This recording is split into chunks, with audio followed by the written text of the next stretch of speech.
Hello दोस्तों, कैसे हैं आप सभी। मैं ज्योति आप सभी का स्वागत करती हूँ।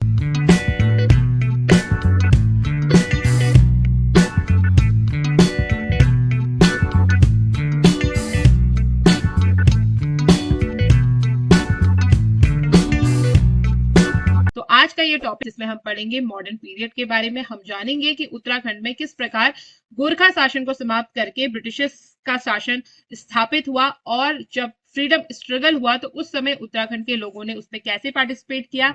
जिस समय पूरे देश में स्वतंत्रता से संबंधित आंदोलन चल रहे थे, उस समय उत्तराखंड में क्या हो रहा था, किस प्रकार यहाँ के लोगों ने फ्रीडम स्ट्रगल में पार्टिसिपेट किया, हम इन सब चीजों को पढ़ेंगे। तो ब्रिटिश शासन जब तक यहाँ चला 1815 से लेके 1947 तक, तो टोटल यहाँ 23 अंग्रेजी कमिश्नर यहाँ हुए। ब्रिटिश कुमाऊं में जो भूमि है उसे थात कहा जाता था। इससे रिलेटेड क्वेश्चन एक पूछा भी गया था अभी आपके एलटी के एग्जाम में मेरे ख्याल से। तो ध्यान रखना कि थातवान क्या होता है। तो जो भूस्वामी होता था उसे ही क्या कहते हैं, उसे ही थातवान कहते हैं। खेकर जो है वो थातवान के कृषक होते थे, यानी जो भूस्वामी जिसके पास भूमि है उसके यहाँ जो खेती करेगा उसे बोलते थे खेकर। ठीक है। खेकर आपके दो टाइप के होते थे। एक हो गए आपके कच्चे खेकर, जो जिनके पास कभी भी लैंड नहीं रही, यानी जो कभी भी भूस्वामी नहीं बने। और एक होते थे पक्के खेकर, जो पहले तो भूस्वामी थे नहीं, पहले उनके पास लैंड थी, लेकिन अभी क्या है, वर्तमान टाइम में उनके पास किसी भी प्रकार की लैंड नहीं है। वो क्या कर रहे हैं, दूसरों की जमीन पर खेती कर रहे हैं, तो वो पक्के खेकर कहलाए, और वो आपके कहलाए कच्चे खेकर। ठीक। सिरती या सिरतान भूमि के जो मालिक हुआ करते थे वो क्या देते थे, वो वार्षिक किराया देते थे, जिसे कहते थे टेनेट एट विल। तो इन्हें क्या बोलता था, टेनेट एट विल बोला जाता था। ठीक। बोर्ड ऑफ रेवेन्यू और कुमाऊं कमिश्नर के द्वारा केवल उन्हीं व्यक्तियों को सिरती या सिरतान के रूप में स्वीकार किया जाता था जो क्या करते थे, बंजर भूमि का विकास करके वहां पर कई सालों से कृषि का कार्य कर रहे हैं। ठीक है। उसे ही board of revenue Kumaon commissioner क्या करेगा, सिरती या सिरतान के रूप में स्वीकार करता था, भूमि के मालिक के रूप में। ठीक है। अगला है फिर आपका स्वतंत्रता आंदोलन में उत्तराखंड का क्या क्या योगदान रहा, कैसी जो जब घटनाएं हुई उनमें उत्तराखंड के लोगों का क्या योगदान था, उस समय उत्तराखंड में क्या स्थिति थी, इसके बारे में पढ़ेंगे। तो 1857 की जब क्रांति हुई तो इस समय अभी ताजा ताजा 1815 में क्या हुआ है, ये गोरखियानी से आजाद हुआ है उत्तराखंड। और इसे अब अंग्रेजों का जो राज्य है वो बहुत सही लग रहा था, बहुत ज्यादा कुछ खास दिक्कत थी नहीं यहाँ उत्तराखंड के लोगों को उस समय। तो 1857 के आंदोलन का असर उत्तराखंड में बहुत ज्यादा कम रहा, कारण मैंने आपको बता दिया। और दूसरा ये भी है कि उस समय जो कुमाऊं कमिश्नर रैमजे था वो बहुत कुशल था और एक उदार शासक भी था। और जो टिहरी नरेश थे वो अंग्रेजों के प्रति भक्ति थी, क्योंकि उन्होंने उनका साम्राज्य उन्हें दोबारा से वापस दिलवाया था। और राज्य में जो शिक्षा है, संचार और यातायात के साधनों की क्या थी, काफी कमी थी। तो इस वजह से भी यहाँ बहुत ज्यादा इंफॉर्मेशन पहुंची नहीं 1857 के आंदोलन की, कि पूरे देश में क्या चल रहा है। फिर भी कुछ कुछ जगहों पर छिटपुट क्या हुए, आंदोलन चले अंग्रेजों के खिलाफ। तो इसी में चंपावत जिले के बिसुंग गांव, ये बिसुंग गांव आपका लोहा घाट में है, वहां के व्यक्ति थे कालू सिंह मेहरा। उन्होंने कुमाऊं क्षेत्र में गुप्त संगठन बनाया और इन्होंने अंग्रेजों के खिलाफ क्या चलाया, उस समय आंदोलन चलाया। तो क्रांतिवीर नाम का इनका एक संगठन था, कालू सिंह मेहरा। अब इन्हें ही उत्तराखंड का प्रथम स्वतंत्रता संग्राम सेनानी भी कहा जाता है। तो कई बार एग्जाम में आपसे क्वेश्चन पूछ लिया जाता है कि उत्तराखंड का प्रथम स्वतंत्रता संग्राम सेनानी कौन है। तो कौन है आपका प्रथम, first freedom fighter of Uttarakhand is Kalu Singh Mehra, इसको याद रखना। ठीक है। दूसरा क्या हुआ कि कुमाऊं के क्षेत्र, जहां हल्द्वानी आपका कुमाऊं में ही है, तो हल्द्वानी में 17 सितंबर 1857 को राज्य के लगभग जो 1000 क्रांतिकारी, उन्होंने क्या किया, हल्द्वानी पर अधिकार कर लिया। फिर अंग्रेजों ने बहुत मुश्किल से इन लोगों से दोबारा से क्या किया, हल्द्वानी पर अपना कब्जा लिया। ठीक है। तो ये दो घटनाएं हुई 1857 के टाइम पे, आप याद रखना। एक तो कालू सिंह मेहरा ने सीक्रेट तरीके से एक संगठन बना लिया जिसका नाम क्रांतिवीर था, और अंग्रेजों के खिलाफ आंदोलन चलाना शुरू करा, और कालू सिंह मेहरा को ही पहला स्वतंत्रता संग्राम सेनानी कहा जाता है। दूसरी घटना हुई कि हल्द्वानी पर लगभग 1000 क्रांतिकारियों ने क्या करा था, अधिकार कर लिया था। फिर अंग्रेजों ने उन क्रांतिकारियों से दोबारा से हल्द्वानी को वापस अपने साम्राज्य में उसको दोबारा से वापस उनसे छीन लिया। ठीक है। 1857 के बाद राज्य में क्या हुआ, आर्य समाज तथा अन्य संगठनों द्वारा बहुत सारे धार्मिक सामाजिक सुधार किए गए और शिक्षा का प्रचार प्रसार किया गया, जिससे क्या हुआ, लोगों में धीरे धीरे करके अब राजनीतिक चेतना का विस्तार होने लगा। और इसी क्रम में 1870 में अल्मोड़ा में डिबेटिंग क्लब की स्थापना हुई। 1871 में अल्मोड़ा अखबार का प्रकाशन होने लगा।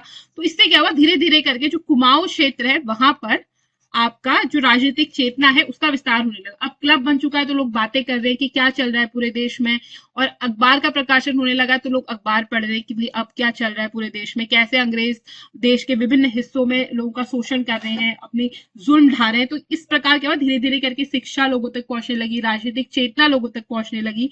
तो धीरे धीरे करके फिर यहाँ के लोगों में भी देश के प्रति मतलब अंग्रेजों की जो गुलामी है उसके प्रति धीरे धीरे करके चेतना जाग। फिर है 1886 में कलकत्ता में हुए कांग्रेस का जो दूसरा सम्मेलन था, उसमें कुमाऊं क्षेत्र के ज्वाला दत्त जोशी सहित और भी 2 नेता थे, उन्होंने पार्टिसिपेट किया। तो अब ये कांग्रेस की देखो नया नया संगठन बना था आपका कांग्रेस 1885 में, और जब इसका दूसरा ही सम्मेलन हुआ तो उस समय फिर कुमाऊं क्षेत्र के जो उस समय तक नेता बन चुके थे जैसे कि ज्वाला दत्त जोशी, उन्होंने इसमें पार्टिसिपेट किया। अब पार्टिसिपेट करके फिर उन्होंने क्या किया, फिर यहाँ के लोगों को बताया कि भाई ऐसा चल रहा है, ऐसी ऐसी चीजें हो रही हैं। तो 20वीं सदी जब आते आते फिर क्या हुआ, पंडित गोविंद वल्लभ पंत का उदय होना प्रारंभ हुआ और उन्होंने 1903 में हैप्पी क्लब नामक संगठन की स्थापना करी। तो इसमें ध्यान रखना, हैप्पी क्लब की स्थापना किसने करी, पंडित गोविंद वल्लभ पंत ने करी। कब करी, 1903 में। फिर जिस समय बंगाल विभाजन चल रहा था, देश में बंगाल विभाजन के विरोध में स्वदेशी आंदोलन चल रहा था पूरे देश में, उसका असर उत्तराखंड में भी व्यापक रूप से रहा, और जो बहिष्कार चल रहा था उसमें स्वदेशी अपनाओ विदेशी त्यागो, वो सब आपको उत्तराखंड में भी देखने को मिला। और सरकार की वन नीति का विरोध होने लगा, कई सारे वन आंदोलन हुए, इसके बारे में हम पढ़ चुके हैं पहले भी, आंदोलन वाली वीडियो आप देख लेना।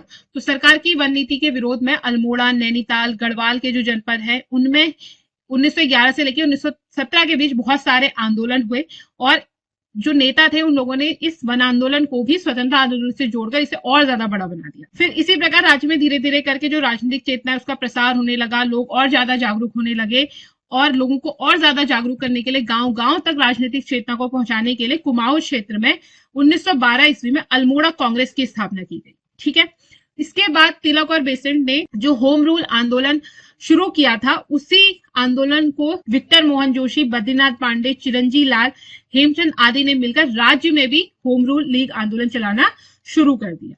ठीक है, फिर दक्षिण अफ्रीका से लौटने के बाद जब गांधी जी आए थे, तो गांधी जी 1916 में फिर देहरादून की उन्होंने यात्रा करी। अब गांधी जी का आगमन हुआ है तो अपने साथ तो अपनी राजनीतिक चेतना, अपने जो भी दर्शन ज्ञान है वो सब उन्होंने उत्तराखंड में लेके आए, यहाँ के लोगों को उससे परिचित करवाया।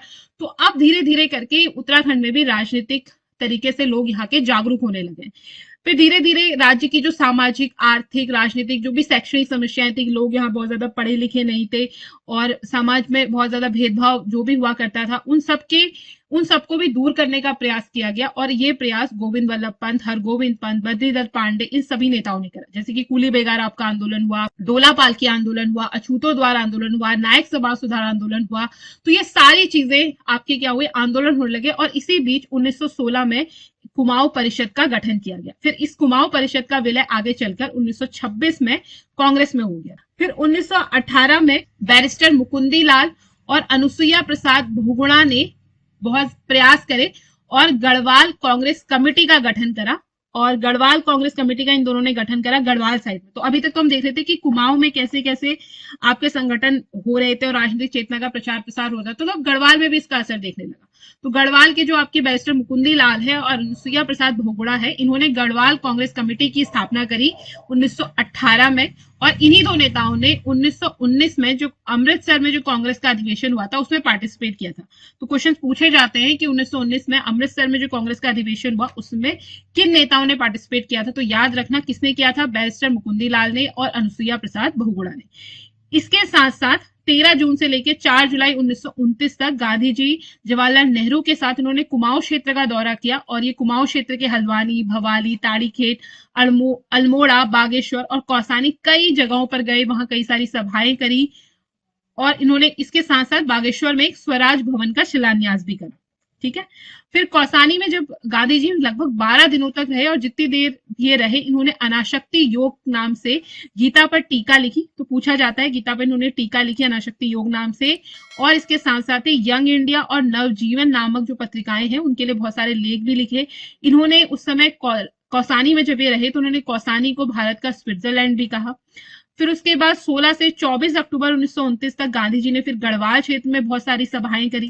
तो 26 फरवरी 1930 को टिहरी रियासत को छोड़कर पूरे उत्तराखंड में क्या हुआ, जगह जगह पर तिरंगा फहराया गया, कई स्थानों पर नमक बनाया गया।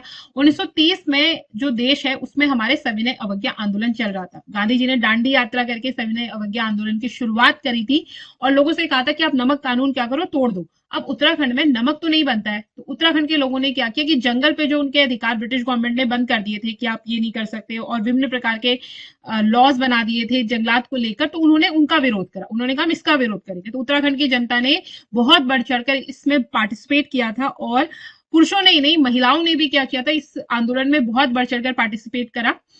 अब इस आंदोलन का जो नेतृत्व है वो क्या आपके पंडित गोविंद वल्लभ पंत ने करा। और जब ये आंदोलन अपने उफान पर पहुंच रहा था तो उस समय कई जगह गिरफ्तारी हुई। इसी क्रम में चंपावत में हर्षदेव ओली को गिरफ्तार कर लिया गया, उन्हें गिरफ्तार कर बरेली भेजा गया, कुछ टाइम के लिए उन्हें सुल्तानपुर जेल में रखा गया, और फिर जब गांधी अरविंद समझौता हुआ आगे चल के तो उस टाइम उन्हें क्या किया, रिहा कर दिया गया। और इसी क्रम में 23 अप्रैल 1930 को नैनीताल में एक बहुत बड़ा जुलूस निकाला गया, और 26 मई 1930 को गोविंद वल्लभ पंत जी को भी गिरफ्तार कर लिया गया। उन्हें उस समय 6 माह की सजा हुई, और उनकी गिरफ्तारी के बाद फिर इस आंदोलन का नेतृत्व नैनीताल में इंद्र सिंह नयाल ने संभाला। और साबरमती से दांडी तक की यात्रा जब महात्मा गांधी जी ने करी थी, नमक कानून तोड़ा था, तो उस समय वो अपने 78 सत्याग्रहियों के साथ चले थे। तो इन 78 में से 3 उत्तराखंड के लोग भी थे, और बहुत इंपॉर्टेंट है, कई बार इनके नाम पूछे जाते हैं पेपर में, तो आप याद रखना। ये 3 थे ज्योतिराम कांडपाल, भैरव दत्त जोशी और गोरखा वीर खड़क सिंह खड़क बहादुर।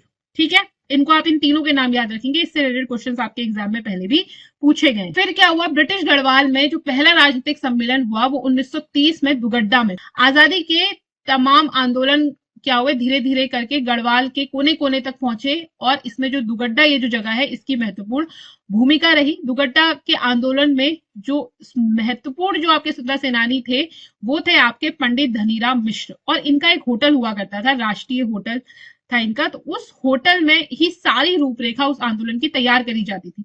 तो ये जो होटल था इनका, ये भी क्या हो गया, एक बहुत ज्यादा अमूल्य धरोहर है। ठीक है, जो पूरी कहानी बयां करती है आपके उस समय के आंदोलनों। चलिए, 23 अप्रैल 1930 को पेशावर में 218 गढ़वाल राइफल्स के जो सैनिक हैं चंद्र सिंह गढ़वाली, तो चंद्र सिंह गढ़वाली के नेतृत्व में क्या था, जो अफगान के स्वतंत्रता सेनानी थे उन पर गोली चलाने से उन्होंने क्या किया, इनकार कर दिया कि हम इन निहत्तों पे गोली नहीं चलाएंगे। और ये जो कांड था आपका पेशावर कांड के नाम से प्रसिद्ध है, और पेशावर कांड जो है उसके नेतृत्व किसने किया था, चंद्र सिंह गढ़वाली ने किया था। ध्यान रखना, इसलिए चंद्र सिंह गढ़वाली बहुत ज्यादा फेमस है। ये इन्होंने भी क्या किया, अपनी तरफ से स्वतंत्रता के संग्राम में इन्होंने पार्टिसिपेट। और पेशावर कांड से प्रभावित होकर मोतीलाल नेहरू, जो कि आपके जवाहरलाल नेहरू के पिताश्री हैं, इन्होंने संपूर्ण देश में गढ़वाल दिवस मनाने की घोषणा कर दी। फिर इसी क्रम में जब सविनय अवज्ञा आंदोलन चल रहा था तो कई सारी घटनाएं हुई, तो उसी में कुछ महत्वपूर्ण घटनाएं हमने यहाँ पे लिखी हैं, जैसे कि 1930 का जो गाड़ोदिया स्टोर डकैती थी, उसमें भवानी सिंह सहित राज्य के कई और युवक भी शामिल थे, तो भवानी सिंह का आप नाम याद रखना। फिर है सोमेश्वर, जो कि अल्मोड़ा के पास ही पड़ता है, तो वहां पे चनौदा में 1937 में शांतिलाल त्रिवेदी जी के प्रयासों से गांधी आश्रम की स्थापना हुई थी। वो गांधी आश्रम अभी भी है वहां, और यही गांधी आश्रम वहां पे क्या बन गया था, उस समय राजनीतिक गतिविधि का केंद्र बना था। और 2 सितंबर 1942 को कमिश्नर ने वहां मौजूद जितने भी कार्यकर्ता थे उन्हें गिरफ्तार कर लिया और उस गांधी आश्रम पर ताला लगा दिया था। ठीक है, फिर उत्तराखंड में व्यक्तिगत सत्याग्रह जब चला, 1940 के आसपास क्या चला था, पूरे देश में व्यक्तिगत सत्याग्रह चला था। गांधी जी ने कहा था कि आप क्या करो, अलग अलग अपने अपने लेवल पे क्या करो, सत्याग्रह करो। तो उसका प्रभाव उत्तराखंड पे भी भरपूर रहा। इसमें आचार्य विनोबा भावे पहले व्यक्ति थे जिन्होंने पहले सत्याग्रही बने, और दूसरे बने आपके जवाहरलाल नेहरू, तीसरे बने आपके ब्रह्मदत्त। और उत्तराखंड में भी बहुत से लोगों ने इसमें पार्टिसिपेट किया। तो उत्तराखंड के जो पहले सत्याग्रही थे वो थे आपके जगमोहन सिंह नेगी। ठीक है, और भागीरथी देवी स्वयं को व्यक्तिगत सत्याग्रही घोषित करने वाली क्या थी, राज्य की पहली महिला। तो पहले पुरुष, अगर आपसे पूछा जाए कि राज्य के पहले सत्याग्रही कौन थे, तो वो थे आपके जगमोहन सिंह नेगी, और पहली महिला सत्याग्रही थी आपकी भागीरथी देवी। और दुर्गा दत्त जोशी जो थे वो आपके कुमाऊं क्षेत्र के पहले व्यक्तिगत सत्याग्रही थे। इन्हें टाडा उज्जैन में 1941 ईस्वी में जो व्यक्तिगत सत्याग्रह उसमें पार्टिसिपेट किया, और वहां के उस समय जो एसडीएम थे उन्होंने इन्हें दंड दिया और एक साल की सजा सुना दी, और 25 रुपए का कुछ इन्हें जुर्माना लगा था। और ब्रिटिश गढ़वाल में देखें तो ब्रिटिश गढ़वाल में जो व्यक्तिगत सत्याग्रह है उसका जो सम्मेलन हुआ वो हुआ आपका डाडा मंडी में और कुमाऊं में व्यक्तिगत सत्याग्रह के जो नायक हैं वो थे आपके प्रताप सिंह नेगी जी। ठीक है, कौन थे? प्रताप सिंह नेगी। और अनुसुईया प्रसाद बहुगुणा चमोली में इस आंदोलन का नेतृत्व कर रहे थे। ठीक है, तो आपको इनको फैक्ट्स है, आपको ये फैक्ट याद रखना। फिर आया आपका जब क्विट इंडिया मूवमेंट, करो या मरो का नारा दिया था महात्मा गांधी जी ने, तो उस समय उत्तराखंड में क्या क्या स्थिति थी वो देख लेते हैं। तो अगस्त 1942 में उत्तराखंड में कई जगह प्रदर्शन हुआ, हड़तालें हुई, और इसी क्रम में 18 अगस्त 1942 को देघाट, जो कि अल्मोड़ा के आसपास है, वहां पर पुलिस ने आंदोलनकारियों पर गोलियां चलाई बहुत सारी। तो इसमें आपके हीरामणि और हरि कृष्ण क्या हो गए थे? 2 शहीद हो गए थे व्यक्ति।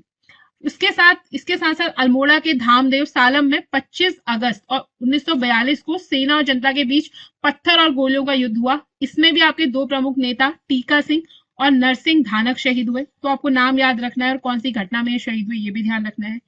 इसी के साथ साथ जो सालम क्रांति है उसकी मूक सहयोगी कहा जाता है जानकी बिष्ट को, क्योंकि जो भी सभाएं हुआ करती थी इससे रिलेटेड वो इनके घर में हुआ करती थी। तो इसीलिए इन्होंने क्या किया, अपना मूक तरीके से, साइलेंट तरीके से इसमें क्या किया था, लोगों को सहयोग किया था। तो ध्यान रखना, सालम क्रांति की जो मूक सहयोगी है वो किन्हें कहा जाता है? जानकी बिष्ट को कहा जाता है। ये जो आपका सालम कांड ये है 25 अगस्त 1942 को हुआ था। जो सालम की तरह सल्ट क्षेत्र में भी क्या हुआ, 5 सितंबर 1942 को खुमार नामक स्थान पर ब्रिटिश जो सेना है उसने जनता पर गोलियां चलानी शुरू कर दी। ये जो सल्ट था, यहाँ पर आपका कांग्रेस का मुख्यालय भी था, और इन गोलियों में आपके गंगाराम और खीमादेव नामक 2 सगे भाई थे, वो शहीद हो गए। कई सारे लोग घायल हुए, जिनमें आपके चूड़ामणि और बहादुर सिंह नेगी थे। तो कुछ दिन बाद फिर इनकी भी डेथ हो गई। ये जो खुमार कांड या सल्ट गोली कांड है, इसे रानीखेत के एसडीएम जॉनसन के आधार पर हुआ था। ठीक है, और ये सल्ट को बारादोली भी कहा था गांधी जी ने। ठीक है, उत्तराखंड का बारादोली किसे कहा जाता है? सल्ट को कहा जाता है, याद। और अभी भी खुमाड़ में, जो खुमाड़ आपकी जगह है सल्ट में, वहां पे प्रत्येक वर्ष 5 सितंबर को शहीद स्मृति दिवस मनाया जाता है। ठीक है, तो इसको आप ध्यान रखेंगे। इसके साथ साथ ही भारत छोड़ो आंदोलन में कई जगह नैनीताल चमोली में जो जब आपके डाक बंगले हैं या सरकारी इमारतें उनको जलाया गया और बहुत उग्र लोगों ने प्रदर्शन किया। इसके साथ साथ ही जो सिलांगी में, या सिलांगी आपकी जगह है गढ़वाल में, वहां के सदानंद कुकरेती ने राष्ट्रीय विद्यालय देवकीनंद पांडे और भागीरथ पांडे ने ताड़ी खेत में प्रेम विद्यालय की स्थापना की। ठीक है, तो इसी दौरान जब स्वतंत्रता आंदोलन चल रहा था, तो इसी दौरान शिलांगी जो कि आपके गढ़वाल में, यहाँ पर सदानंद कुकरेती ने राष्ट्रीय विद्यालय की और देवकीनंद पांडे और भागीरथ पांडे ने ताड़ी खेत में प्रेम विद्यालय की स्थापना की। ठीक है, इसको आप ध्यान रखना। फिर महिलाओं की क्या क्या भूमिका रही इसमें ये देख लेते हैं कि कौन कौन सी ऐसी वीरांगनाएं थी जिन्होंने भारत की स्वतंत्रता में पार्टिसिपेट किया था। उत्तराखंड की महिलाओं के बारे में बात करेंगे, तो उत्तराखंड की महिलाएं बहुत ज्यादा सक्रिय रही पूरे आंदोलन में।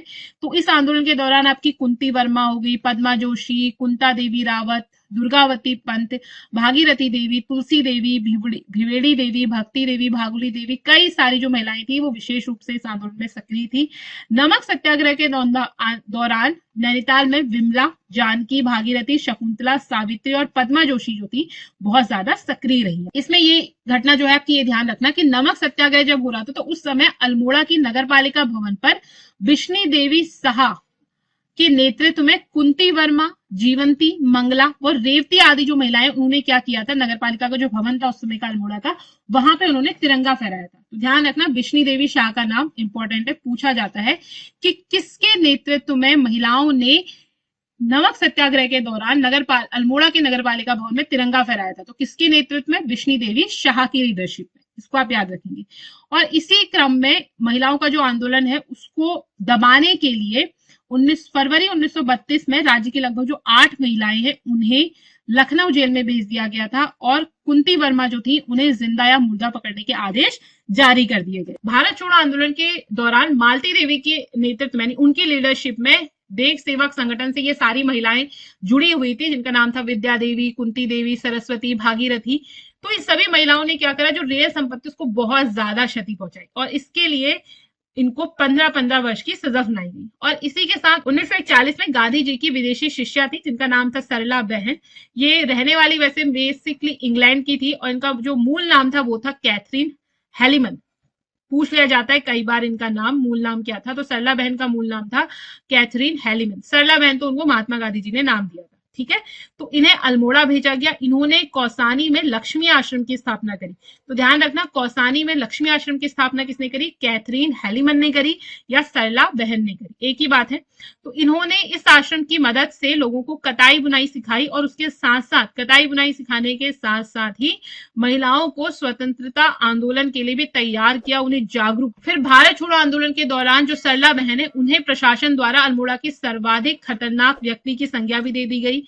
सरला बहन के सहयोगी थी आपकी तुलसी देवी। इन्होंने कई सारी महिलाओं को संदेश दिया और बोला था कि रो नहीं आगे बढ़ो, और इस प्रकार की इन्होंने क्या, रो नहीं आगे बढ़ो, ठीक है। और इस प्रकार इन्होंने महिलाओं को क्या किया, प्रेरणा दी। लक्ष्मी आश्रम से 2 सगी बहनें जुड़ी थी, कमला और बसंती।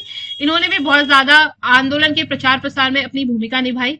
इसी के साथ साथ ही गांधी जी की एक और विदेशी शिष्या थी जिनका नाम था मीरा बहन। इन्होंने ऋषिकेश में पशु लोक की स्थापना करी और इन्होंने भी वही काम करा जो आपकी सरला बहन काम कर रही थी। इन्होंने भी महिलाओं को जागरूक कर। अब देखो, जो पत्र पत्रिकाएं हैं उसका कंट्रीब्यूशन भी रहा है स्वतंत्रता आंदोलन में, क्योंकि पत्र पत्रिकाओं ने ही लोगों तक खबरें पहुंचाई हैं, उनको जागरूक करा है और उनके खून में कह सकते हो आप तरीके से उबाल लेके आए हैं। तो इसमें स्वतंत्रता आंदोलन के समय उत्तराखंड से जो निकलने वाली पत्र पत्रिका है, बहुत सारी इन्होंने महत्वपूर्ण भूमिका निभाई। तो उस समय आपका समय विनोद जो है वो उत्तराखंड का प्रथम समाचार पत्र था। ध्यान रखना, कौन सा? समय विनोद। इसका प्रकाशन जयदत्त जोशी द्वारा नैनीताल से किया जाता था।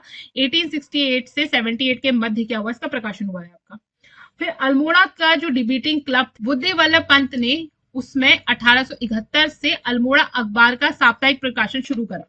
यानी कि वीक में आपका ये वीकली आपका ये न्यूज़पेपर छपता था अल्मोड़ा अखबार, और इसके संपादक थे बुद्धि वल्लभ पंत, ठीक है, इसको ध्यान। और इसी के साथ साथ 1918 के होली के अंक में संपादक बद्रीदत्त पांडे ने गजल के माध्यम से क्या किया था, तत्कालीन जो कमिश्नर थे उस पर प्रहार किया था, जिससे क्या हुआ, इस अखबार पर फिर जुर्माना लगा दिया गया और फिर ये अखबार आपका बंद हो गया। अल्मोड़ा अखबार को उत्तराखंड की पत्रकारिता में प्रथम ईंट भी कहा जाता है। अल्मोड़ा अखबार जब बंद हो गया तो उसके बाद बद्रीदत्त पांडे ने 1918 में शक्ति नामक एक साप्ताहिक पत्रिका का प्रकाशन प्रारंभ कर दिया। इसके बाद 1901 में देहरादून में कूली बेगार प्रथा के विरुद्ध संगठन गठित हुआ था जिसका नाम था गढ़वाल यूनियन।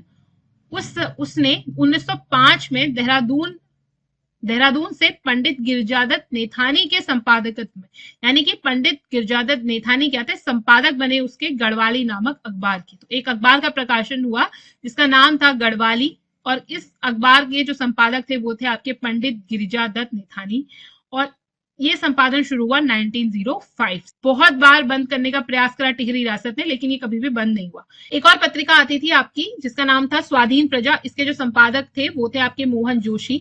इस पत्रिका की शुरुआत हुई आपकी फरवरी 1930। इसके साथ साथ सन 1939 में लैंसडॉन से आपके भक्त दर्शन और भैरव दर्शन के संपादन में कर्म भूमि प्रकाशित होनी प्रारंभ हुई, और 1940 में एक मासिक पत्रिका यानी कि जो मंथली आपकी जो मैगजीन आती है उसका प्रकाशन शुरू हुआ जिसका नाम था आपका युगवाणी।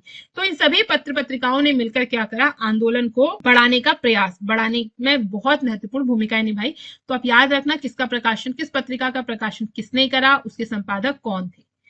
अब देखते हैं कि जो आजाद हिंद फौज जो कि कैप्टन मोहन सिंह द्वारा गठित की गई थी और आगे चल के जिसका नेतृत्व सुभाष चंद्र बोस ने करा, तो इस फौज में उत्तराखंड के युगों का क्या योगदान था। तो आजाद हिंद फौज के जो कुल टोटल सैनिक थे उसमें से लगभग 12% सैनिक यानी कि 2500 के आसपास जो सैनिक थे वो केवल उत्तराखंड के ही थे, ठीक है। बुद्धि शरण रावत जो थे वो नेताजी के निजी सहायक थे, और पृथ्वी शरण रतूली वो क्या थे, कर्नल थे। तो ये तो आपके 2 ऐसे लोग थे जो बहुत ऊंची पोस्ट पे थे, यानी बड़ी पोस्ट पे थे, एकदम आंदोलन का आपका नेतृत्व भी कर रहे थे। इसी के साथ साथ सूबेदार लेफ्टिनेंट चंद्र सिंह नेगी को सिंगापुर स्थित ऑफिसर ट्रेनिंग स्कूल जो है उसका कमांडर नियुक्त किया गया था, और जबकि जो मेजर देव सिंह दानू थे वो नेताजी के अंगरक्षक बटालियन में कमांडर थे, ठीक है। ज्ञान सिंह बिष्ट और महेंद्र सिंह आपके ये भी आपके आजाद हिंद फौज के एक वीर योद्धा थे जो कि इस युद्ध में शहीद भी हो गए। तो अब हम बात करेंगे कुछ सामाजिक आंदोलनों की। तो सबसे पहला इसमें सड़क आंदोलन। तो सड़क आंदोलन क्या था, ज्यादा कुछ खास नहीं है इसमें। 1940 के लगभग जो गढ़वाल की जनता है उसने सड़क बनाने के लिए एक बहुत बड़ा आंदोलन किया। ये आंदोलन ये कर रहे थे क्योंकि इन्हें गरुड़ से लेकर कर्णप्रयाग और लैंसडाउन से लेकर पौड़ी तक क्या चाहिए थी, सड़क चाहिए थी। तो सड़क बनाने के लिए क्या किया था, लोगों ने मूवमेंट किया था 1940 में। फिर एक आपका आंदोलन चला था कनकटा बैल बनाम भ्रष्टाचार आंदोलन। तो ये आंदोलन थोड़ा इंटरेस्टिंग है। तो इसमें क्या था कि अल्मोड़ा के जो बडियार रेत या लमगड़ा गांव है, वहां पर क्या हुआ कि एक बैल के दोनों कानों पर फुल्ली लगाकर ऋण ले लिया गया। तो इसमें हुआ क्या कि होता क्या था कि बैल जब मर जाता था तो बैल बैल का पहले बीमा कराया, फिर जब वो मर गया तो उसके बाद बीमा से राशि जो मिलती थी वो क्या करते थे, जो भी बैल का मालिक होता था वो हड़प लेता था, उसको मिलती थी। ठीक है। तो इसमें ही वो लोग क्या करा कि उन्होंने बैलों के उनके अब बैलों को पहचानने के लिए उनके कान पर क्या लगाई जाती थी, फुल्ली लगाई जाती थी, मार्क बनाया जाता था। अब उसने क्या किया, अपने बैल के दोनों कान, दोनों एक बार एक कान काटा और बताया कि मेरा बैल क्या है, मर चुका है, तो बीमा की राशि एक बार हड़पी। दूसरी बार उसने कहा कि दूसरा कान काट दिया बैल का और बोला कि मेरा बैल मर चुका है, सबूत के तौर पर उसका कान दिखा दिया। और इस प्रकार उसने दो बार क्या करा, एक ही बैल को दो बार मारकर, मतलब मारा नहीं बैल, बस उसके कान काटकर बीमा की राशि हड़प ली। तो इस प्रकार से लोग क्या करने लगे थे कि अपने बैलों का बीमा करा रहे थे, उसके बाद उनके कान काटकर पैसे हड़प ले रहे थे बीमा के। तो ये जो भ्रष्टाचार है, जो संघर्ष वाहिनी थी, उसने क्या करा, ये जो भ्रष्टाचार चल रहा था उसके खिलाफ आवाज उठाई और भ्रष्टाचार के प्रतीक के रूप में जो कनकटा वो जो बैल था उसे अल्मोड़ा, नैनीताल सहित उत्तरांचल के कई जनपदों में घुमाया और बैल को दिल्ली ले जाकर भी जो भ्रष्टाचार हो रहा था, करप्शन हो रहा था, उसको खोलने का प्रयास किया। तो यही आपका कनकटा बैल बनाम भ्रष्टाचार आंदोलन। अगला जो आंदोलन है वो है आपका कोटा खर्रा मूवमेंट। इस मूवमेंट का उद्देश्य था कि जो तराई के क्षेत्र है वहां पर सीलिंग कानून को तोड़कर भूमिहीन तथा किसानों को क्या दी जाए, भूमि वितरित की जाए। तो ये इसका आंदोलन का मेन उद्देश्य था। ठीक है, कोटा खर्रा आंदोलन। अगला जो आंदोलन है वो है शराब विरोधी आंदोलन। तो शराब विरोधी आंदोलन तो अभी भी राज्य में बहुत सारे चलते हैं। पहाड़ की जो महिलाएं हैं वो परेशान ही इसी वजह से है, शराब की वजह से, क्योंकि पुरुष क्या करते हैं, बहुत ज्यादा शराब का सेवन कर लेते हैं। कई बार तो ऐसा होता है कि पेरेंट्स, मतलब आदमी इतना शराब पीते हैं कि वो अपने बच्चों की फीस तक के पैसे शराब में पी जाते हैं। ठीक है, उनको जो पैसे गवर्नमेंट देती है उनकी बुक्स के लिए, उसके लिए, तो उनके हाथ वो लग जाते हैं, तो उसकी भी वो क्या करते हैं, शराब पी जाते हैं। तो ये समस्या तो अभी भी है हमारे उत्तराखंड में। ठीक है, और वैसे उत्तराखंड के जो लोग हैं उनका सबका सादा जीवन है, ज्यादा कुछ सीधे साधे सिंपल से लोग होते हैं, लेकिन ये शराब एक ऐसी इतनी ज्यादा बुरी चीज है जिसने लोगों के बहुत सारे परिवार क्या करे हैं, पूरे बर्बाद कर दिए लोगों के। ठीक है, तो उस समय भी आंदोलन चला आपका शराब विरोधी आंदोलन। तो इसके जो परिणाम थे वो सारे महिलाओं को ही भुगतने पड़ते थे, क्योंकि उन्हें ही फिर खेत संभालने, बच्चे संभालने, पुरुष ने तो कुछ करना नहीं है, शराब पी के जो भी आ रहा है घर में उसको भी वो खराब कर देते। तो इसके तो महिला संगठनों ने कई सारे आंदोलन, नशा मुक्ति आंदोलन क्या करे, उत्तराखंड में चलाने शुरू करे। और आंदोलन को देखते हुए उत्तर प्रदेश की जो सरकार है वो बीच बीच में शराबबंदी लागू करती है और शराबबंदी फिर से चालू कर देती है। तो आज भी क्या हो रहा है, आज भी आप जाओगे पहाड़ों में या कहीं भी, जो पहाड़ी लोग हैं उनकी दिक्कत ही यही है सबसे ज्यादा, कि शराब जो है वो उनके पूरे जीवन को, यानी वो शराब को नहीं पीते, शराब उन्हें ही पी जाती है। ठीक है, तो आज भी हमारा जो राज्य है वो इस समस्या से अभी भी जूझ रहा है और अभी भी गाँव में, पहाड़ों में और इवन शहरों में भी क्या होता है, इसके खिलाफ आंदोलन प्रदर्शन होते रहे। 1984 में इस उत्तराखंड में संघर्ष वाहिनी भी शामिल हो गई और संघर्ष वाहिनी ने इसका नेतृत्व किया और उसको संभालते हुए उसने कहा कि नशा नहीं, क्या दो, रोजगार दो, और इसका नारा दिया और इसे पूरे राज्य में फैला दिया। आंदोलन के परिणाम स्वरूप 1984 में अल्मोड़ा, नैनीताल और कई जिलों में शराबबंदी लागू कर दी गई। लेकिन फिर क्या हुआ, आंदोलन ठंडा पड़ गया और शराब की पुनः बिक्री होने लगी। अभी भी क्या होती है, शराब की पुनः बिक्री होती है। शराब की दुकान के सामने लिखा हुआ रहता है कि इससे कैंसर हो सकता है, ये आपके लिए जानलेवा है, बट फिर भी लोग पीते हैं। ठीक है, और इतना पीते हैं कि शराब फिर उन्हें ही पी जाती है और अपना पूरा परिवार बर्बाद कर देते हैं। अगला जो आंदोलन है वो है आपका विश्वविद्यालय आंदोलन, यूनिवर्सिटी मूवमेंट। तो जब हमारा देश आजाद हुआ उसके बाद राज्य में विश्वविद्यालय की स्थापना के लिए छात्रों ने आंदोलन करना शुरू कर दिया और आंदोलन को देखते हुए एनडी तिवारी ने उत्तर प्रदेश विधानसभा में 1955-56 में विश्वविद्यालय संबंधी एक प्रस्ताव रखा। इसमें सरकार ने नैनीताल में एक विश्वविद्यालय खोलने का मन बनाना शुरू करा। तो गढ़वाल के लोगों ने उसे क्या कहा कि अब उसे क्या करो, गढ़वाल क्षेत्र में स्थापित, और कुमाऊं मंडल के लोगों ने कुमाऊं क्षेत्र में नैनीताल में स्थापित करने के लिए आंदोलन करने लगे। ठीक है, कि गढ़वाल वाले कहने लगे कि गढ़वाल में विश्वविद्यालय बनाओ, कुमाऊं वाले कहने लगे कि कुमाऊं में विश्वविद्यालय बनाओ, क्योंकि शिक्षा तो दोनों को ही चाहिए।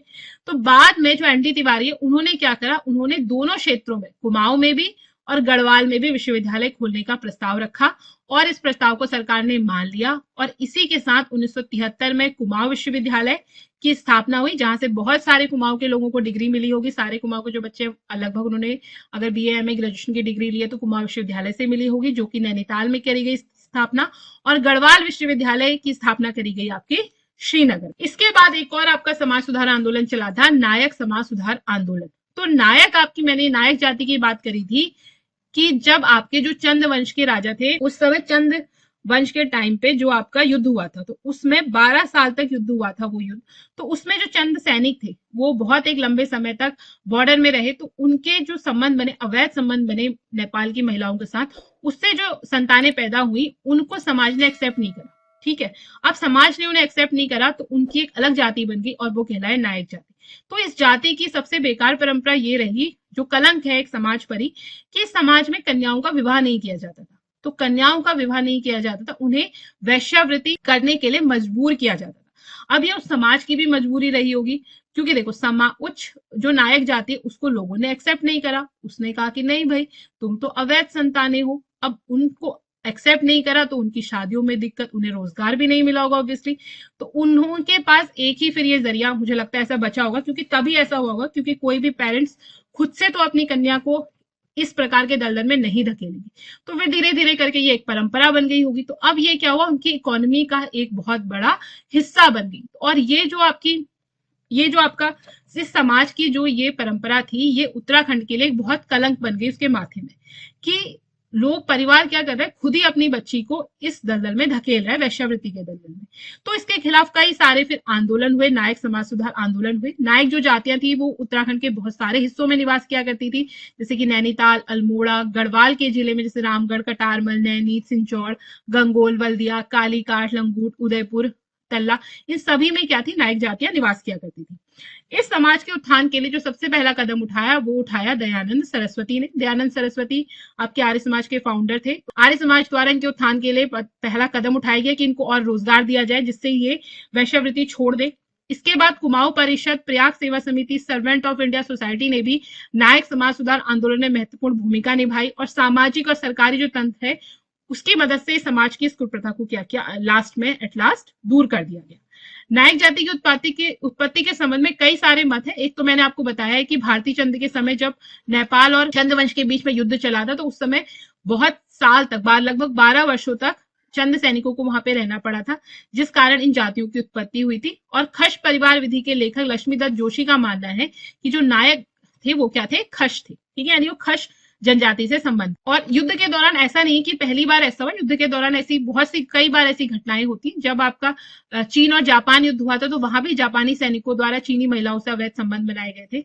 और इसी से हम ये आइडिया लगा सकते हैं कि जो एटकिंसन का मत है वो सही है कि अवैध संतानों को उस समय क्या हुआ, जैसे कि मैंने भी आपको बताया कि अवैध संतानें थी, उस समय का जो समाज है उसने उसे एक्सेप्ट नहीं करा। और उसने देखो, सोसाइटी ने उसे एक्सेप्ट नहीं करा तो उसने कितनी पीढ़ियों को दलदल में धकेल दिया और खुद ही अपना समाज क्या कर लिया, खुद ही अपने समाज में एक तरीके से खुद ही अपने समाज में इनवाइट कर लिया एक प्रकार की कुरीति को।